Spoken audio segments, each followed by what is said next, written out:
Olá, eu sou Eveline Castro, sou advogada, psicóloga clínica, mediadora de conflitos. E eu sou Marina Cataoca, especialista em comunicação e em gestão de negócios pela Fundação do Cabral. E hoje nós estamos aqui no episódio do Clares Cash. O episódio de hoje vai tratar um pouquinho sobre a trajetória de dois grandes empresários que transformaram toda essa história de grande aprendizado e conquista em livro. E nós vamos conhecer um pouquinho mais sobre eles e sobre como foi esse projeto, como foi escrever o livro, o que que a gente pode aprender com esse livro deles. Temos aqui comigo hoje, temos, né, Eveline, aqui conosco hoje, Décio Barreto Júnior, que é economista, agroindustrial, dono e presidente da Icofol Agroindustrial, que é uma das maiores, é a maior produtora no setor do algodão do nosso país, né, Décio? Um prazer ter você aqui com a gente. Boa tarde, muito obrigado, Marina, Eveline, meu parceiro Valdemar, por ter essa oportunidade de falar um pouco da nossa trajetória. É um prazer estar com vocês aqui, espero que seja bem produtiva essa conversa. Obrigado.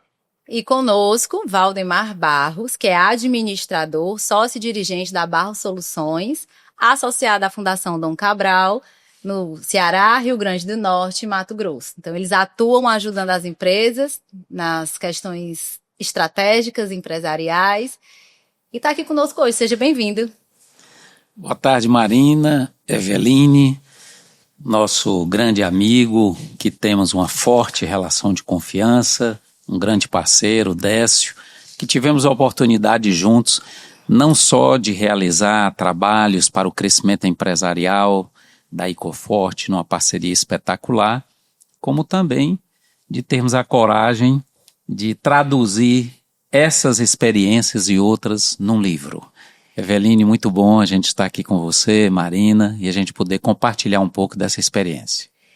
Eles juntos lançarão este livro, Caminhos para a Longevidade Empresarial, no dia 28 de janeiro. Então é um prazer para nós saber um pouquinho mais a respeito do que tem no livro e do processo.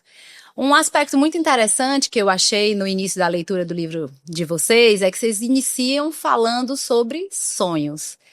E eu achei muito poético e muito tocante esse início de pensar nesse aspecto empresarial a partir dessa comparação com o sonho. Até porque a maioria das empresas, elas começam de sonhos. A do Décio já está, qual geração, Décio? A empresa? Terceira Terceira. geração. Um sonho que foi sonhado pelo seu, Sim, né? o meu avô, né, que veio do interior da Paraíba e veio para o Ceará, era um comerciante de couros e começou a empresa beneficiamento de algodão em 1964.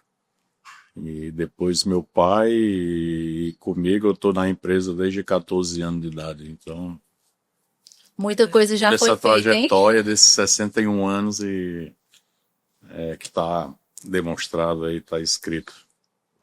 Valdemar também. Valdemar começou de um sonho também, não foi, Valdemar? Verdade. Por coincidência também com 14 anos de idade. Olha só. E tive uma trajetória muito significativa no Banco do Nordeste durante quase 28 anos e tomei a decisão de emprestar a nossa experiência e passar a atuar como empreendedor, quando eu, Vitor e Gleidson, como sócios, abrimos a Barros Soluções em Gestão e atuamos como associados regionais da Fundação Dom Cabral. E eu achei muito interessante essa primeira parte, com a citação que vocês começam, né? O segredo do sucesso é a constância do propósito. E a transformação dos sonhos em grandes realizações. E aí a gente quer conversar um pouquinho mais sobre essa trajetória desses sonhos que virou as empresas que vocês administram hoje. Como seria se pudesse resumir essa trajetória? Como vocês resumiriam para nós? Dá para resumir? Para resumir, bom, é uma trajetória de um menino que saiu do interior, que começou muito cedo, na lavoura, era apaixonado por tratorar. Eu comecei a arar a terra com 11 anos de idade, né, e lá em Có. Então, assim, você vem no sonho de crescer, você entrava na fábrica ali, as férias, ficava doido para ficar dentro da fábrica, nas pilhas de algodão e para guiar o trator e plantar e arar. E aí aquilo vai enraizando, né? E quando, na época, eu podia contratar menor aprendiz, aí eu já entrei na empresa com 14 anos e também já me tornei sócio. Meu pai me colocou sócio muito novo da empresa. Então, assim, isso daí foi eu querendo trazer conhecimentos novos, né, e estudar em Fortaleza, fazer economia, e primeiro passei pelo Colégio Cearense, que foi extremamente importante na minha formação, Faculdade de Economia, Faculdade Federal, e em seguida voltei para o ICOL para assumir a parte comercial, uma parte financeira também, e na sequência abri minha primeira empresa como sócio do meu pai, mas era sócio de 2 empresas, a Ecoforte e Ciane. Então ali começou a brilhar o olho, você querer se desenvolver. Naquela época a Ecoforte se tornou, aí chegou a ser líder na região metropolitana de Fortaleza em venda de rações. Então, é sempre assim, sempre buscando algo mais na carreira e na empresa, enfrentando aí vários desafios durante esse tempo todo, né? Muito legal. É muito significativa, né? Contagiante a história do Décio e família empresária, que a gente tem tanta sinergia e uma admiração muito grande, e temos tido o privilégio de participar dessa trajetória, tanto com o desenvolvimento dos acionistas em toda a família, quanto na gestão empresarial, em parceria com a Fundação Dom Cabral, e Coforte e Barro Soluções, e a partir de 2011. E a gente vê muito fortemente esse presente, esse movimento inovativo, a coragem de fazer acontecer, a persistência, a resiliência. No meu caso, como é o caso do Décio Júnior, eu também comecei menino com 14 anos, à época um concurso de habilitação bancária para o Banco do Nordeste, para jovens de 14 a 16 anos. Eu entrei com 14 anos, como bancário aprendiz, tem uma semelhança aí, e durante 3 anos a gente participou de uma formação muito forte de disciplinas bancárias e de desenvolvimento regional, o que nos dá um fundamento em termos de aprendizado muito grande, rodiziando na empresa e aprendendo as suas diversas atividades, fazendo uma carreira durante uma década em todas as funções técnicas e diversas funções gerenciais, na área de tecnologia, da informação e comunicação, depois um período na área de crédito, um período na área de auditoria, e nos últimos 8 anos como superintendente de planejamento. Então isso resume a primeira fase. A segunda fase, já com a Barro Soluções, eu, o Vitor e o Gleitson, a gente pôde trabalhar muito fortemente com o propósito de desenvolver pessoas e organizações. E atuamos com as empresas do setor privado em todos os seus segmentos, em especial médias e grandes, mas também atuamos com pequenas, e no setor público em todas as suas esferas. E, sem dúvida, tem sido muito gratificante a gente poder contribuir com o crescimento realizado por essas organizações. E ao longo dessa trajetória de vocês, pensando nas situações que passaram, vocês identificariam uma tomada de decisão que transformou a carreira, a trajetória? Transformou radicalmente? Valdemar, eu conheço com um pouco mais de propriedade, né? No meu caso, foi mais uma crise. Foi a crise da praga do bicudo no Ceará que dizimou a cultura do algodão no Ceará. Então aquela crise fez eu provocar meu pai e meu avô a ir para a Bahia, porque a gente comprava matéria-prima da Bahia para abastecer a fábrica em Có, Ceará. Então Eu precisava estar no no local da produção. Então a gente chegou num momento ali no final da década de 80, bem crítico, né? Quase falindo, e se não fosse uma provocação mais forte minha para o meu pai, para o meu avô, até se eles não fossem, eu ia ser sócio de um empresário lá na Bahia. E isso foi o momento mais... E eu era muito novo ali, tinha 22 anos, mais ou menos, 21, 22 anos.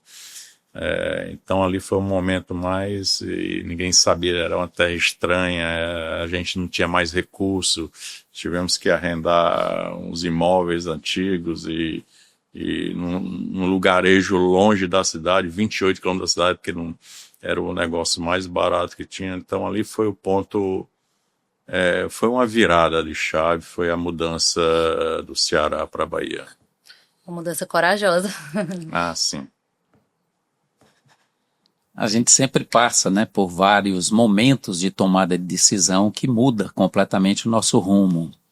Décio usou uma expressão, crise, e é muito interessante ter esse olhar, que é muito presente nele, é presente também em mim. Crise pode ser visto como oportunidade, né? E é interessante porque imagine uma pessoa como eu, que participou durante quase 28 anos numa grande instituição, Banco do Nordeste, que tanto nos orgulhamos, e realiza diversos trabalhos, muito movido a desafio, participa de projetos estratégicos e estruturantes de diversos segmentos, de diversas áreas, tanto num contexto interno quanto externo para o desenvolvimento regional, e toma uma decisão de deixar de ser funcionário executivo numa condição mais estável para decidir ser empreendedor, emprestando a experiência e aprendendo com o mercado, aprendendo com as diferentes realidades que encontrarmos. Esse foi o momento que eu considero mais como exemplo de muito forte de tomada de decisão de mudança. Se ouvindo as histórias de vocês, a gente percebe que são, assim como a do Décio foi de coragem, né, do Décio Júnior, a do Valdemar também.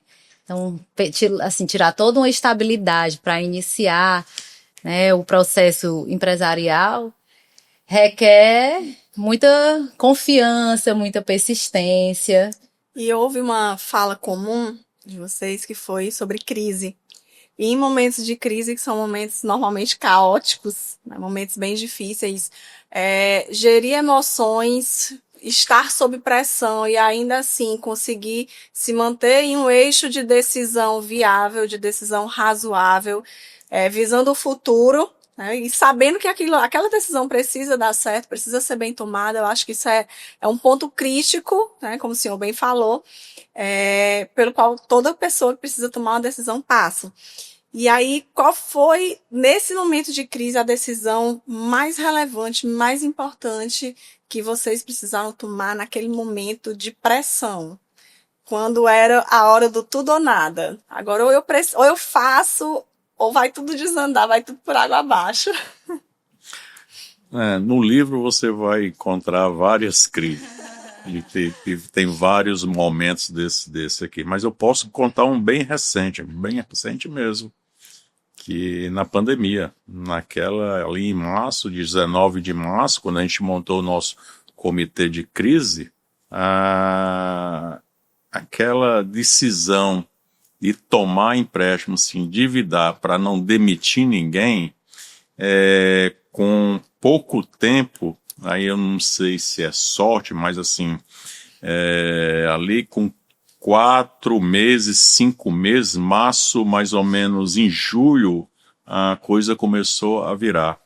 Em agosto, a gente não conseguia atender os pedidos da empresa. Esse dinheiro foi capitalizado antes para segurar os empregos e serviu para comprar matéria-prima e surfar aquela onda de 1 ano, 2 anos, que foi ali a retomada comercial, a retomada da economia no Brasil. Então, o agro viveu, não só a Ecoforte, o agro viveu isso ali no segundo semestre de 2020 e primeiro ano, 2021, ali foi uma tomada, ali foi uma decisão importante de tomar um recurso, colocar no caixa, pensando, visando uma coisa, e aconteceu exatamente de aproveitar esse recurso para fazer a empresa crescer. Interessante que Décio nos faz lembrar esse momento. Um momento que atingiu as organizações no mundo todo. Logo no dia 16 de maio, tão logo fomos anunciados sobre o início de uma situação de pandemia, a gente fez uma reunião da diretoria e tomamos algumas decisões. A primeira foi essa, de uma captação de recursos, capital de giro para um ano, que não era muito incerto o que vinha à frente. Segunda decisão foi de comunicar a todos os colaboradores que não haveria nenhuma demissão. A terceira foi de que todos deveriam estar muito atentos no contexto que a gente já vive há muitos anos, de trabalhar na centralidade do cliente, fazer o nosso melhor para o cliente passar o mais rápido possível pela crise e transformar em oportunidade. E o quarto foi um aporte de conhecimento semanal que fazíamos de uma forma virtual, toda terça-feira de 18 às 20, para todos os nossos clientes e não clientes que precisavam de aporte de conhecimento, sabiam e também participavam. Então, nós nesta quinzena fizemos também na Ecoforte e nas outras organizações, na época entre 40 e 45, hoje nós temos entre 75 e 80 organizações que acompanhamos mensalmente, e aí montamos todos os comitês de solução de crise e fomos acompanhando semanalmente, o que de fato facilitou muito essa trajetória. A fala de vocês dois é marcada por algo bem em comum, que é o olhar para as pessoas. E aí, eu acho que cai muito bem com a citação que eu já falei, que é a história do propósito. Propósito, né, tá muito acima do material. Vocês estão no maior valor de todos, que é esse olhar para as pessoas. Mas antes disso, e pegando aí o gancho do Valdemar, eu acho que a Ecoforte até foi a primeira empresa a fazer comitê de crise com a ajuda do Valdemar, e a gente começou a levar informações com as videoconferências ali, com o Zoom, né? Ali foi que o Zoom explodiu. A gente fazia tinha um programa interno para levar informações para os colaboradores e para os clientes e para os fornecedores. Então, assim, foi muito bacana, né? Eu passei 5 meses trancado no meu apartamento praticamente e sem visitar minhas fábricas. Você imagina 3 fábricas na Bahia e eu não podei ir na minha fábrica. Então, assim, foi um momento difícil, mas de muito aprendizado, e algumas coisas, outras empresas do Vale começaram a seguir a Ecoforte e eu acho que aí foram se ajudando. Então, assim, foi um momento muito importante e o Valdemar ajudou bastante nessa crise. Então, eu quero dar aqui o meu depoimento de obrigado ao Valdemar, porque ali, se fosse um cara fosse um pouquinho mais fraco, teve também uma ajuda até psicológica. Teve já nessa parceria alguns momentos que seu pai foi um psicólogo para a empresa, para mim, na época para minha irmã, para o meu pai, para a gente não desistir. Trouxe exemplos de outras empresas, trouxe um exemplo da Alvoar, importante, do meu amigo Bruno, Luiz Girão, e isso... Nosso grande amigo, né? Nosso amigo. Exemplo que... fez a gente enxergar uma luz no fim do túnel, né? Então, foi muito importante aquela... E eu vejo um pouco da história das duas empresas marcadas também por esse olhar das pessoas, porque a Ecoforte tem os institutos, né, Décio? que depois a gente queria até que você falasse um pouquinho para nós como funciona. E a Barros, ela sempre teve muito próxima, né, a Edisca, Peter Pan, né, ajudando essas instituições aqui. Então, de fato, é algo que faz parte da cultura da empresa de vocês, esse olhar cuidadoso, social pelas pessoas. Isso já vem de família, né, da minha mãe, meus avós, minha mãe principalmente era uma pessoa muito religiosa e gostava muito de ajudar, e eu tinha um sonho de colocar a própria fundação, né? Tinha, tá? E aí, quando eu conheci a Fundação La Feliz, lá em Juazeiro, conheci a Ressurreição, que ela foi gerente da Caixa Econômica, se aposentou para criar uma fundação que hoje cuida de 560 crianças, que vai de 2 meses a 13 anos de idade, dando 5 refeições por dia, educação até a 5ª série. Então, quando eu conheci aquilo, eu vi que o seguinte, era melhor unir, ajudar essas pessoas que já têm um dom, do que... Então, assim, aí começou, e eu também vi com o Valdemar, junto o Peter Pan. A minha mãe já ajudava o Peter Pan, eu ajudo o Peter Pan. Hoje tem o Lumen e tem a Fundação Menino Jesus, e aí foi quando eu decidi construir 2 centros de capacitação nas 2 fundações. Menino Jesus, lá de Icó, aqui no interior do Ceará, e a Fundação La Feliz. A gente fez o centro de capacitação Francisca Barreto e Pedro Barreto, que são os nomes dos meus avós, que foram meus primeiros professores, além do meu pai, claro. E esse centro de capacitação, pegando um gancho também, eu trouxe o cara do Gerando Falcões, levei o Valdemar, a gente fez até um mini planejamento estratégico dentro da fundação, porque é um trabalho lindíssimo. Se vocês tiverem a oportunidade de ver o Lá Feliz no Instagram, Lá Menino Jesus, é um negócio espetacular.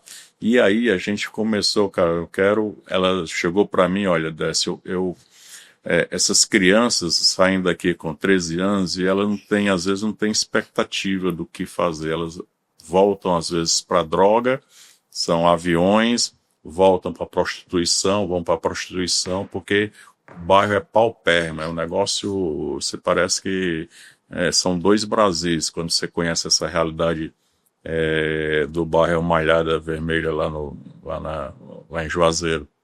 E aí eu falei, cara, vamos fazer o negócio, vamos capacitar esses jovens a terem o primeiro emprego.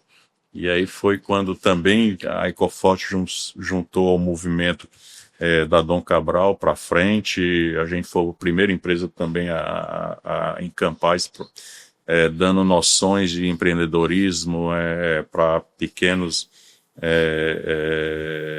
ambulantes, pipoqueiros, fabricantes de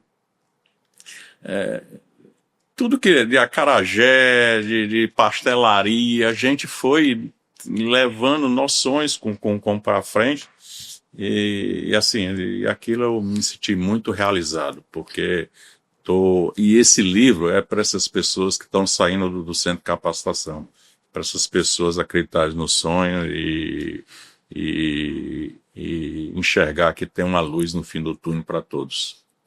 É possível perceber no relato de vocês que nesse momento tão crítico, tão caótico, né, que foi a pandemia, vocês conseguiram manter, né, exercer a liderança, continuar cuidando de pessoas, como a Marina bem ressaltou, que é o nosso maior e melhor ativo. Quando cuidamos de pessoas, né, nós temos parceiros na organização.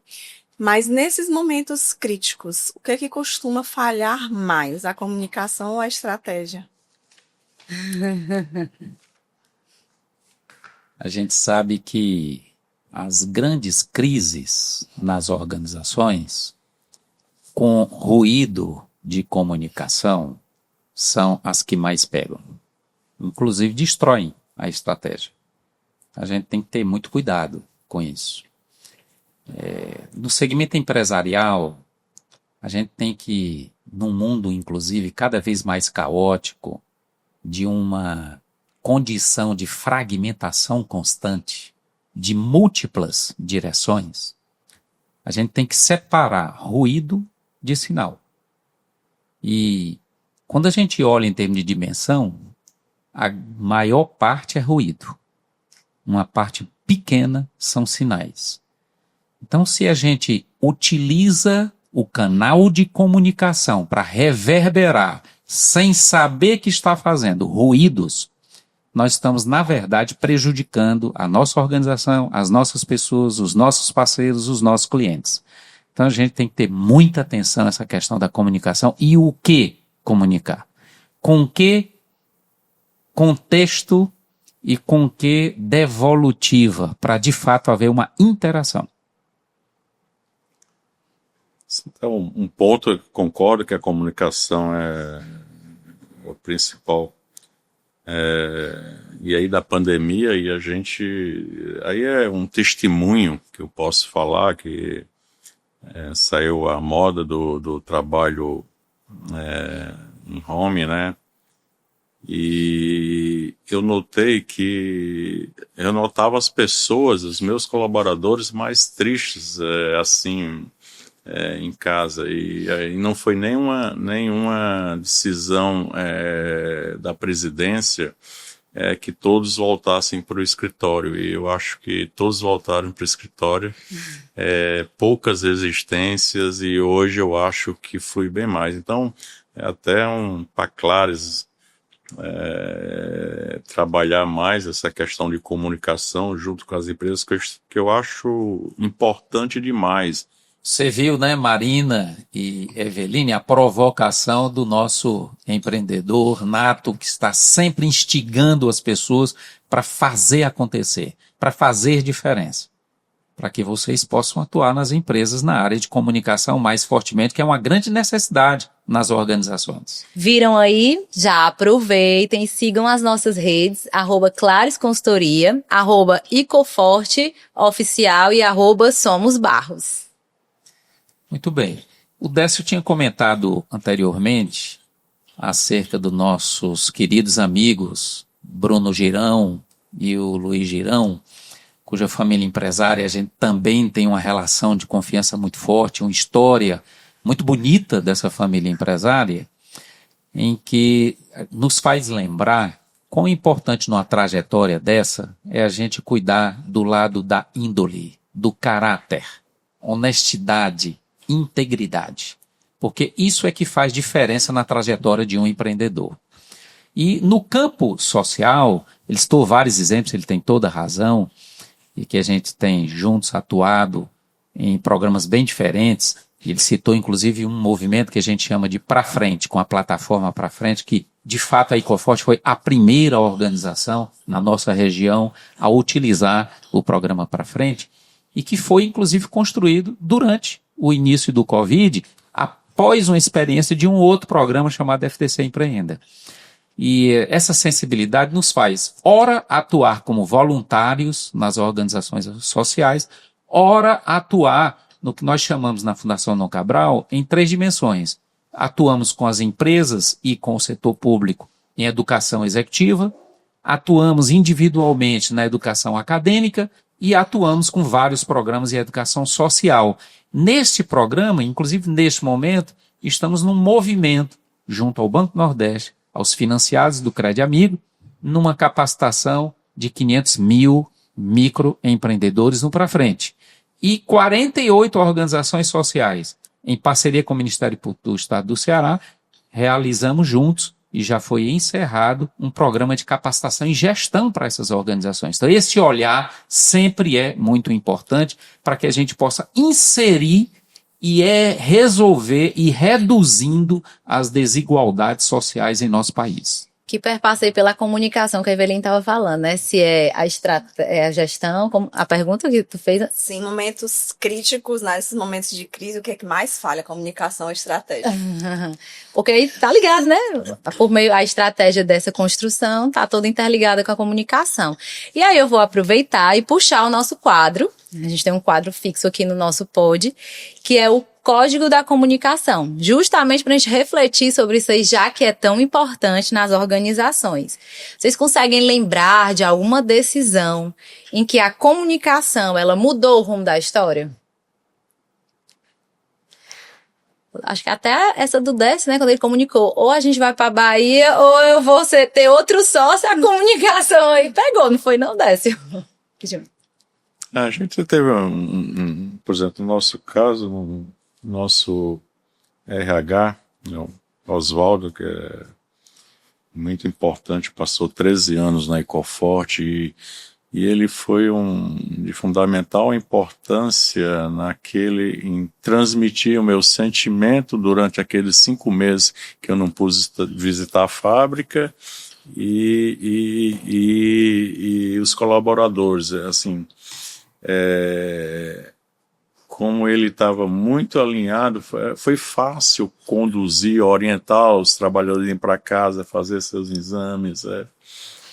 Eu acho que aí foi um ponto importante de uma comunicação meio que direta. Eu não podia estar lá presente, mas eu tinha um representante que estava fazendo o papel da... E existia esse processo definido de como a comunicação deveria acontecer. Ele estava lá presente, atuando, que faz diferença, né? Exato, e foi tudo, a gente preparou. As videoconferências teve também com o Valdemar presente em várias delas. Nós assistimos às videoconferências que a Barros e a Fundação promovia, que foi muito importante naquela hora. Como é que você imagina numa pandemia, se eu não estava lá, como é que eu ia conduzir 3 fábricas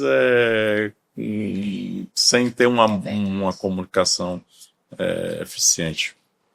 Essa lembrança é muito boa do Décio com o nosso amigo Oswaldo, que tem uma capacidade de articulação e comunicação muito presente. Isso foi muito contado e importante, inclusive, naquele período.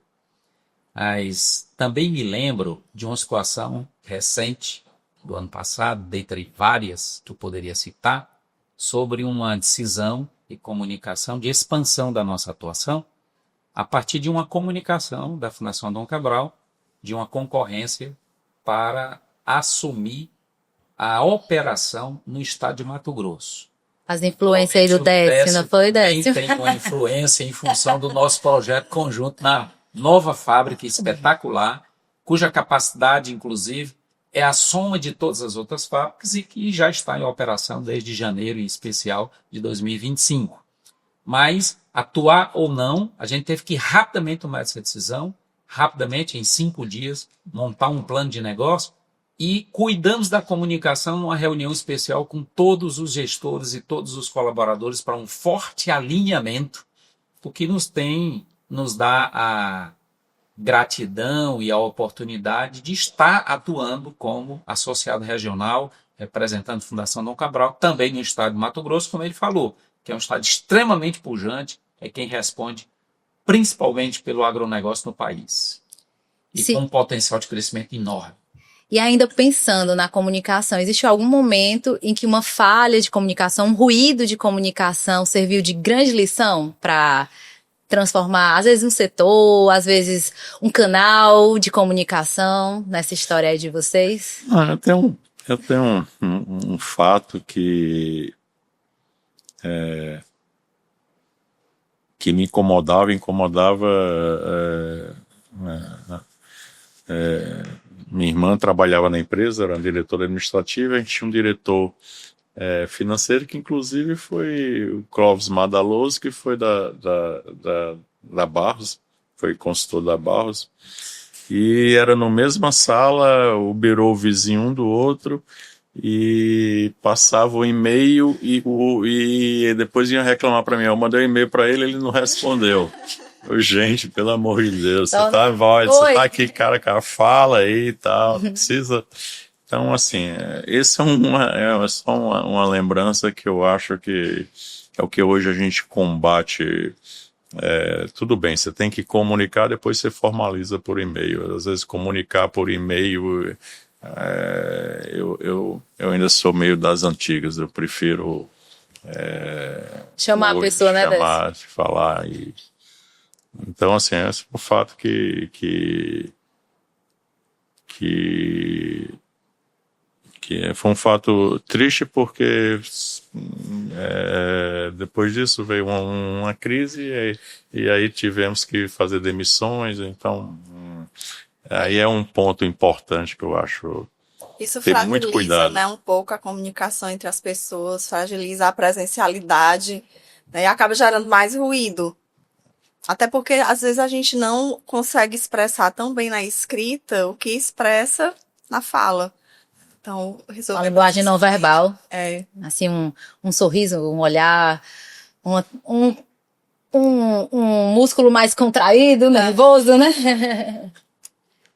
Esse ponto que ele cita, ele é fundamental, porque a gente percebe a dificuldade que as pessoas têm de tratar os assuntos olho no olho, de uma forma direta, de uma forma objetiva, cuidando da forma.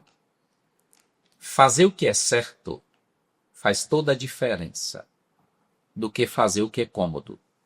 E esse é um aprendizado a todo momento. Em função disso, a gente encontra a situação, até na nossa trajetória, na interação com diferentes clientes, que em função de um ruído de comunicação, isso acaba gerando erros que a gente tem que tratar, eliminar o conflito, entender quais são os pontos de conexão para gerar um movimento de convergência e dar um salto. E em alguns momentos isso é relativamente simples.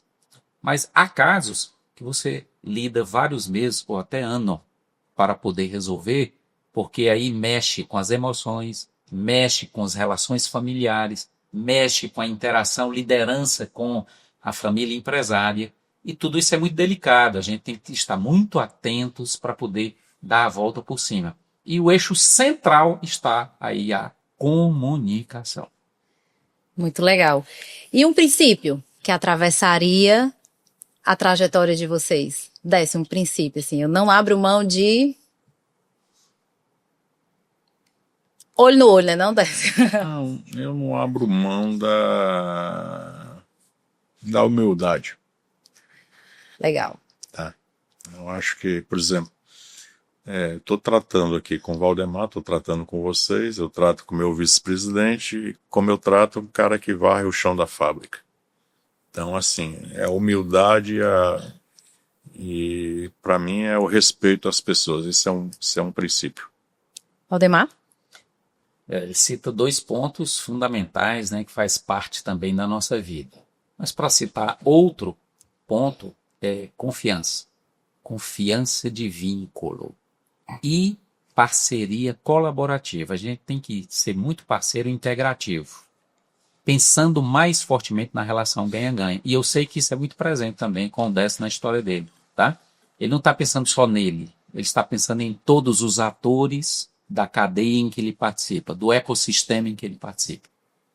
Confiança com 3 fábricas tem que ter numa pandemia, sem conseguir lá, né, Décio? Se não tiver confiança. Vale citar que de uma crise familiar, eu decidi tornar a empresa profissional de fato, e é delegado, e a base é confiança. Vale citar que não tem ninguém da família nessas fábricas, são todos profissionais de mercado e pessoas que cresceram dentro da empresa e que foi dado não só confiança, mas foi dado oportunidade e desafio. Foram provocados a se tornarem líderes, e isso a gente provoca todo dia. Todo dia tem isso é fácil. Não, como é que você ia conduzir isso? Você se torna líder em refino de algodão no Brasil se você não delegar com confiança. Isso é fundamental. Fecharam assim o nosso quadro de uma forma maravilhosa, reflexões tão importantes. E aí agora eu queria voltar um pouquinho pro livro, que é o nosso grande protagonista de hoje, esse livro, né, muito bacana.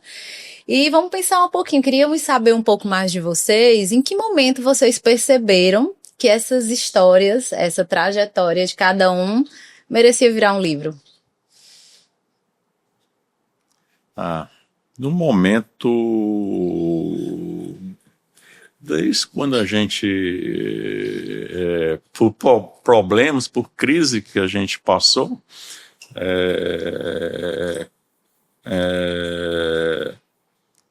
preparar sucessores, e para isso eu tinha que escrever para os meus filhos como é que eles estão hoje, como é que essa empresa chegou onde está hoje e como é que ela vai chegar a 100 anos.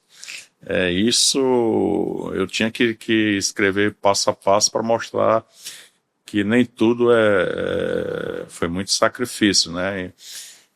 Mas principalmente para as pessoas que sonham, né? Que às vezes profissionais não acreditam no seu potencial de crescer dentro da empresa, empreendedores que desistem na primeira dificuldade, jovens que estão saindo para o mercado de trabalho, que muitas portas foram fechadas na minha cara.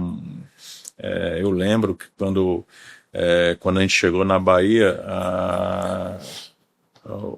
os produtores da minha matéria-prima, do caroço de algodão, só aceitavam nossos pagamentos em dinheiro, porque não confiavam, era tudo antecipado. E a empresa foi construindo uma credibilidade muito grande, já tinha credibilidade no interior, com meu avô, era um homem muito honesto e muito de palavra, era aqueles que os contratos era do fio do bigode. Então, quando era telex, chegou o fax, fui eu que levei a primeira vez um fax para a Recopa, e aí eles não acreditavam no fax e achavam que era uma porcaria, que ele não ia funcionar. Depois eu acho que foi uma invenção espetacular, o fax. E aí foi crescendo esse vínculo. Então, assim, importante essa questão de confiança e que as pessoas se inspirem ao ler esse livro. A minha tendência é essa, com um feedback só positivo de uma pessoa que conseguiu vencer desafios com algum insight desse livro, para mim já valeu a pena. Ai, que legal. Esse livro está recheado de experiências, de relatos. Em cada capítulo tem um breve relato meu, um breve relato do Décio Júnior, e a gente vai conhecendo toda essa trajetória da Ecoforte, das nossas relações de parceria, e em cada capítulo, além dos relatos, traz os fundamentos aplicados, em que a gente teve um cuidado juntos de escrever não de uma forma tecnicista, mas de uma forma muito apropriada para qualquer leitor. O leitor da nossa geração, mas também o leitor das novas gerações, que sequer empresa tem, mas que podem se tornar empreendedores. Então, como o Décio disse, se a gente inspirar essas pessoas para que possam seguir essa trajetória, como fariam? Então, eles vão aprender dessas experiências, dos fundamentos, e no final de cada capítulo, a gente traz uma linha do horizonte com perguntas, com dicas, para que ele possa aplicar na sua vida profissional ou empresarial. Então, é muito estimulante essa leitura. Também, até mesmo tivemos o cuidado na escrita de a gente ter a inter-relação entre as 4 partes e os seus 14 capítulos. E cada parágrafo ter significância. Pensando no processo da escrita, foi mais difícil viver as histórias ou contar as histórias? Foi mais difícil administrar tudo isso ou escrever um livro? Eu acho que mais difícil mesmo foi fazer as revisões. Gente, vocês não têm ideia do trabalho que isso dá, viu?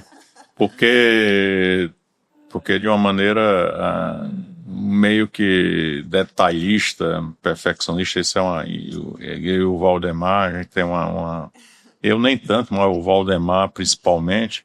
Então, o livro foi escrito pensando no leitor.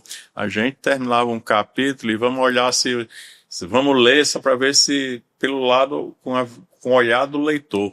Será que o leitor vai compreender isso? E aí era várias revisões para deixar o livro um pouco menos técnico menos técnico, aliás, não técnico, mas que fosse prazeroso de ler. Então, aí deu trabalho, sim, por conta desses detalhes, dessas revisões de idas e vindas. E foi a primeira vez que eu digitava de um lado o Valdemar no mesmo digitava e a gente ia... Foi muito bacana. Os dois trabalhando no mesmo documento. Foi muito interessante, né? Porque a gente via o que um estava editando, o que o outro estava editando e já trazia aí uma contribuição conjunta, dentro dessa linha que ele traz. Eu queria substituir, Décio, me permita, o perfeccionismo por o cuidado. Nós somos cuidadosos. Exatamente para que... O Décio olhou com cara assim, fale por você, porque eu continuo achando você perfeccionista. Para que a gente pudesse ter uma leitura leve, significativa, trazendo aquilo que importa. Até eu diria, Décio, que quando a gente terminou e fez a leitura geral, eu gostei da leitura. Isso também importa. Mas isso aí, Gostar da leitura também importa. mas isso aí não é pai olhando para filho, não? É igual o pai que não acha filho feio? Às vezes nem é, porque quando a gente lê tanto uma coisa que a gente escreveu, acaba acostumando e nem gostando do que viu. É muito bacana que chegou depois do 14º capítulo, aí vem a conclusão. Diz, Valdemar, agora é com você essa conclusão, porque eu vou te ajudar, mas você que... Então, assim... Eu sei um pouco dos bastidores e sei que vocês tiveram a ajuda de uma consultora. Não foi? Que vale ressaltar que a gente não tinha ideia, né? Eu não era escritor, o Valdemar já tinha ajudado numa escrita, mas a Rose Lira, da Central de Escritores, da empresa dela, foi de extrema importância para a execução do livro, porque ela nos deu um esqueleto do livro, das partes, dos capítulos, e isso nos facilitou demais o desenvolvimento pela experiência da Rose, que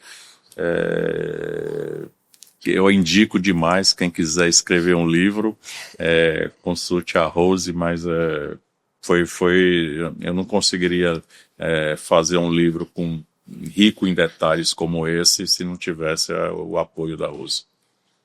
A Rose foi uma rosa. Ela é fantástica, muito experiente. Ela logo no primeiro momento fez uma reflexão conosco e foi muito interessante traduzir a entrevista em 4 verbos que por trás do que nós chamamos aí de partes estão estes verbos. E isso acabou sendo muito orientativo. Então esse lado de orientação, a escuta atenta dela, né? E eu reforço, né, Décio, a paciência dela com a gente. Então foi muito prazeroso, mais do que indico também. A Rose da Central de Escritores foi espetacular. Pensando na significância que esse livro tem que ter, usando sua palavra, que capítulo vocês citariam para uma pessoa que precisa tomar uma decisão relevante, importante, que vai impactar a sua vida empreendedora para os próximos Quase 10 a anos? gente, né, Evelyn? Essa pergunta eu acho que nós temos o mesmo capítulo, né, Décio? Me dê um conselho. Não, eu pensei nessa... Tinha vindo um roteiro primeiro, eu pensei nessa, mais assim, o capítulo 11, que construindo hoje, impactando amanhã. Só o título dele, né?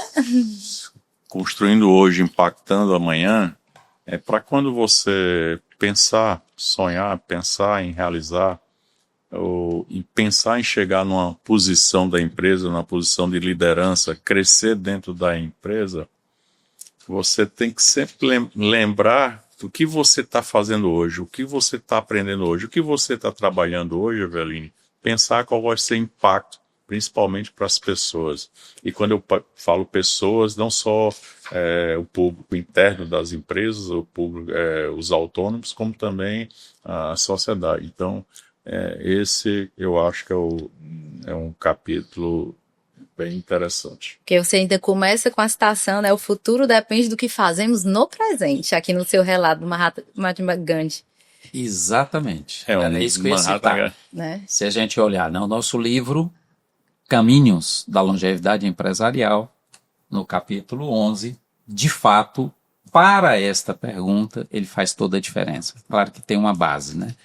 E lembrando, o livro tem 4 partes, onde na primeira parte a gente explora bem o lado pessoas, cultura, valores, ética nos negócios. É muito importante que as pessoas decidam caminhar. Mas para isso, aí vem a parte 2, ela precisa ser protagonista da vida dela, da trajetória dela, pessoal e empresarial. Então, explorar isso com proatividade, com inovação, de fato faz todo sentido na sua trajetória. A parte 3 nos traz, então, um lado muito focado no lidar com os desafios, lidar com momentos e ambientes de crise, lidar com riscos, né, que de fato acaba sendo muito importante, e ter resiliência, né? E a quarta parte, que também tem vários capítulos, toca num ponto que ele é fundamental, que é a liderança, né? Uma liderança que engaja por propósito, uma liderança que exerce também uma liderança técnica, exerce uma liderança comportamental para tratar as questões de conexão no campo emocional, que faz toda a diferença. Então, são alguns pontos que lá são tratados. Mas eu queria destacar aqui um aspecto que a gente considera fundamental. Se eu estou pensando em longevidade, tem 3 pontos que a gente não pode abrir mão. Se uma dessas 3 falhar, nós não teremos longevidade. Eu preciso cuidar dos sucedidos muito bem. Eu preciso preparar na minha organização os sucessores societários e profissionais. E eu preciso ter um time de liderança nuclear comprometido com o futuro desse negócio. E isso tratando nas relações geracionais. Muito bem. Só acrescentando, Valdemar, na parte de liderança, a liderança pelo exemplo. Então, assim, eu acho que você tem que ser o primeiro, se quiser conseguir que a sua empresa seja longeva, se você quiser um futuro como um profissional dessa empresa, você tem que ser exemplo, você tem que ser luz. Para a gente finalizar esse bloco, uma pergunta que eu nem sei se é tão fácil. Resumir em uma frase o que esse leitor precisa entender quando ele finalizar a leitura desse livro. Eu sabia que não era fácil. É porque em uma frase... Não é e é. Ele precisa entender os caminhos da longevidade empresarial. Certo? São 3 componentes importantes. Quais caminhos possíveis? Como eu transformar esse caminho num ambiente longevo, não olhando apenas o curto prazo. Eu tenho que aprender e exercitar a todo momento o curto, com médio e longo prazo. E no ambiente empresarial, que é um ambiente muito competitivo, é um ambiente de muita transformação, é um ambiente em que esse século, os legados não têm a ver mais com o lado competição, competitividade propriamente dito, mas sim com o lado da cooperação, com o lado de qual é de fato o impacto que eu gero na sociedade, que tipo de contribuição nós de fato estamos fazendo, né? Como é que nós estamos nos importando com os diferentes stakeholders ou grupos de interesse, e que a gente faz com que sejam melhores, para que se sintam mais realizados, para que realizem seus sonhos, para que façam diferença enquanto cidadãos, enquanto empresas e enquanto organizações públicas. Tá? Então, a frase, ela está... E é interessante, porque todos os capítulos, a última coisa que a gente fez foi qual é o título do livro. Quando terminou, foi natural, porque em todos os capítulos estão tratando sobre caminhos, longevidade e empresarial. Tem na parte de liderança, tem uma citação também, inclusive do Napoleão, né? Um líder é um vendedor de esperança. Então, assim, no nosso caso, a gente projeta um crescimento e isso engaja as pessoas, E também tem a questão da superação também, né, Valdemar? Você tem que se superar dia a dia e você tem que ter a mente aberta ao aprendizado. Todo dia eu aprendo uma coisa diferente. Nenhum dia dentro da Ecoforte é igual ao outro. Então, todo dia é uma superação, seja superação de meta, de faturamento, de produção. Agora a inteligência artificial aí, E também trazendo ajuda, mudança mas a grande. inteligência artificial, ela é dessa página para trás, porque ela pega dados de trás. Mas o que você tenta enxergar na frente, eu acho que ela vai chegar lá, mas assim, É uma construção, como eu sou um hein? pouco mais da antiga, eu acho que é a nossa cabeça que vai ditar ainda muito tempo, né? E, de fato, todo dia a gente aprende. E a gente precisa ter mente aberta para isso. Inclusive, aprender a desaprender. Agora, é interessante que, em função dessa nossa trajetória conjunta com a Incoforte e com muitas outras organizações, a gente tem lidado com ciclos de crescimento, elevação de maturidade, novos aportes de conhecimento para um novo momento, novas estruturações, novos desafios, novos sonhos. E a gente tem feito isso com várias gerações, com primeira, segunda, terceira e quarta geração. Então, é o fruto dessas experiências e desses aprendizados que nos motivam a poder traduzir, tangibilizar em um livro, deixando como um legado para a sociedade. E, de fato, um legado. Eu iniciei a leitura dele, ainda não terminei, mas iniciei. E algo que me chamou muita atenção na forma em que vocês escolheram contar essa trajetória foi esse casamento entre o texto literário, porque os relatos que vocês apresentam para nós, eles têm às vezes um tom literário. O Décio começa o primeiro relato dele falando sobre a cor dos campos de algodão, o refletir da luz do sol, a importância de ser luz e tudo. Então, essas comparações, e aí, seguido vem a parte técnica, a parte em que vocês mostram como aprenderam, que conhecimentos precisaram adquirir, que decisões tiveram que tomar. Então, assim, estou achando a leitura muito gratificante, como você diz, deleitosa. Tô gostando também, viu? Tô gostando. Nós estamos aqui encaminhando para o fim da nossa conversa. Uma pena, porque eu sou muito ouvinte, amo ouvir essas histórias, conhecer um pouco mais o que vocês passaram, né? Saber o que o Décio Júnior enfrenta lá na Bahia, enfrenta no Mato Grosso. E essa transição entre as famílias, as decisões, a forma como vocês tomam as decisões. Eu passaria aqui horas e horas ouvindo essas histórias que são tão encantadoras. A da Barros conheço um pouco mais de perto, a gente conhece um pouco mais de perto a história da Barros, e ainda assim tem tanta coisa que o Valdemar fala que, nossa, olha só, que leva a reflexão e nos ajuda a enxergar as questões de outra maneira. Então, a gente queria agradecer muito por vocês terem aceito o nosso convite, terem vindo, estarem aqui conosco, compartilhando isso, e dizer que estamos ansiosas para o dia 28, que terá o lançamento do livro, e aí vocês podem acompanhar as nossas redes para saber como adquirir o livro, tanto na Claros a gente divulga, na Barros, na Ecofor, lá vocês vão saber direitinho como podem fazer para adquirir. Sigam aí, acompanhem. E mais uma vez, muito obrigada. Obrigada, Décio Júnior, que eu sei que o tempo aí é bem corrido e disponibilizaram para a gente conversar um pouquinho. Obrigado, Marina, obrigado, Eveline, pela oportunidade de estar aqui falando um pouco do nosso trabalho e eu já noto, a gente já teve um pré-lançamento para a família e as pessoas, a gente tem que aproveitar o podcast para informar que depois do dia 28, até pensando com o Valdemar se isso vai ser meio que filmado ali a fala no lançamento, a gente vai comunicar onde adquirir o livro. Vale ressaltar que toda Verba? toda a verba advinda da venda do livro vai para as duas instituições, no caso da Ecoforte, para a Fundação La Feliz e para a Fundação Menino Jesus, que ajudam crianças em extrema pobreza. Então é importante até.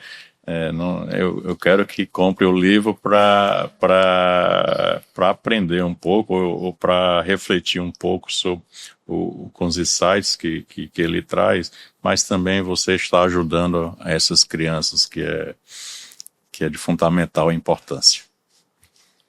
Também agradeço, né, a vocês pelo privilégio e a oportunidade de a gente estar juntos, em especial ao Décio Júnior, toda a sua equipe na Ecoforte, que temos uma parceria muito forte ao longo dos anos, já aí quase 15 anos, e a nossa equipe, com os meus sócios, Vitor e Gleidson, que a gente tem procurado fazer o nosso melhor e com um aprendizado contínuo, mas também estender a todos os nossos parceiros dessas diferentes gerações que nós citamos. Alguns já foram citados, e inclusive tem na quarta geração, já com participantes da quarta e quinta geração, o Grupo Teles, que estamos há mais de uma década juntos, nós também nos orgulhamos muito. Então nós temos muitos clientes longevos conosco, que a gente se orgulha muito de estar juntos e ter essa parceria, né? E as nossas famílias, tanto a família do Décio quanto a minha família, a gente é muito grato. Até as nossas esposas que nos permitiram disponibilizar tempos extras, feriados, para que estivéssemos aqui num ambiente diferenciado, né, para concentrar um pouco do nosso tempo em traduzir nessa escrita. Se eu tenho mais um minuto, eu queria realmente aí fazer direto, né, um agradecimento. Primeiro a meu pai pela confiança. E você meio que entregar, apostar tudo num filho que saiu do estado, foi para a Bahia, construir uma empresa, construir junto. Então isso vem a questão da confiança. Décio Barreto, muito obrigado pela confiança. E segundo a Silvia, né? Porque você imagina que desde 2002, 2001, 2002, casamos em 2003 e eu todo dia falo que eu vou ficar mais tempo em casa e cada dia construindo, e agora no Mato Grosso. Então, Silvia, muito obrigado pela compreensão e pela paciência, tá? Ai, gente, muito obrigada a vocês mais uma vez. E eu queria aproveitar também para deixar o nosso agradecimento à equipe da Elo, que está aqui conosco hoje, a Rebeca, o Iago, Rafael, que estão aqui capturando as nossas imagens para vocês. E dizer que é um prazer estar aqui, podendo contribuir para essa discussão a respeito da comunicação nesse meio empresarial, e especialmente com histórias tão significativas, com trajetórias tão incríveis, como a que nós ouvimos aqui hoje, do Décio Júnior e do Valdemar Barros. Perfeito. Oi? Não, Pode só falar. obrigado, obrigado, né?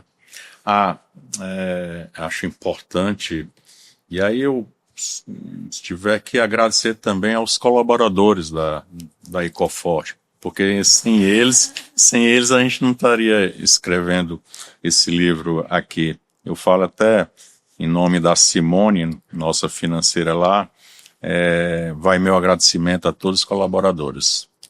Muito bem, tínhamos falado nos nossos times, né, tanto a Ecoforte quanto da Barros Soluções, que a gente tem tanto carinho, tem uma atuação fazendo o nosso melhor, todo dia aprendendo, com alto nível de maturidade, muita sinergia Então a gente tem muita gratidão.